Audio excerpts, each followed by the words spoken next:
बहुत सारे शहरों से इंडिया के ऐसे वीडियोस वायरल हो रहे हैं जिसमें लोग अपना दुख जाहिर कर रहे हैं खमीनी के असैसिनेशन के बाद।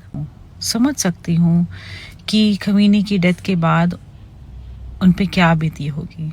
वो तो बहुत सारे रेडिकल इस्लामिस्ट के लिए एक मिसाल था, जिसको देख के उन्हें उम्मीद होती थी कि ज़्यादा समय नहीं बर्बाद करने की ज़रूरत है। कैसे आप किसी देश में रह के उसको कैसे बर्बाद कर सकते हो, कैसे विमेन को सप्रेस कर सकते हो अपने धर्म के नाम पे। इंसानियत तो बात की बात है, वो सब तो छोटी मोटी बातें हैं, लेकिन पाक किताब में अगर कुछ लिखा है तो उसको कैसे फॉलो करना है, और जो फॉलो ना करे उसे मार काट देना है।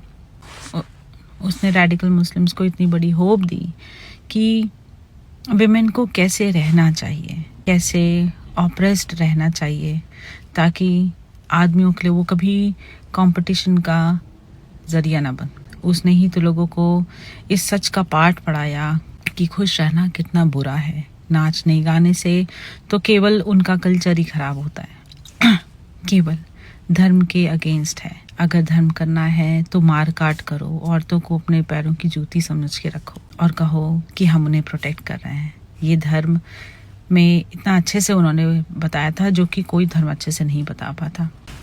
और सबसे बड़ी बात, मिनी और उसके जैसे ना जाने कितने और भी ऐसे लोग हैं जो कितना सही मार्गदर्शन देते हैं कि अगर आपको जन्नत पहुंचना है तो आपको समय नहीं बर्बाद करने की ज़रूरत है कि कुछ आप नेक काम करें, अच्छे काम। इसके लिए आपको मेडिटेशन की ज़रूरत नहीं है, कुंडली जागृत करने जैसा इतना मुश्किल काम करने की ज़रूरत नहीं है। उससे कहीं ज़्यादा आसान तरीका है।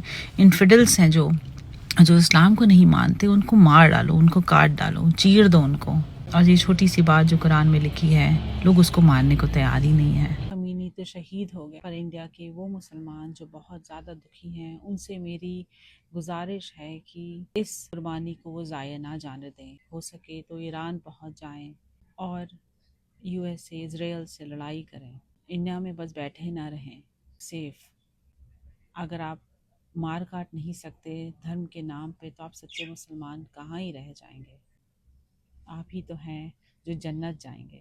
मैं इंडिया के उन मुसलमानों का दर्द तो नहीं कम कर सकती, पर उन्हें सांत्वना दे सकती हूँ, ताकि उनके दिल का बोझ थोड़ा कम हो कि खमीनी अब शहीद हुआ है तो दुखी ना हो, क्योंकि उसने ज़िंदगी में भले एक शादी की हो, पर आज वो जन्नत में होगा 72 हूरों के साथ, वर्जिन।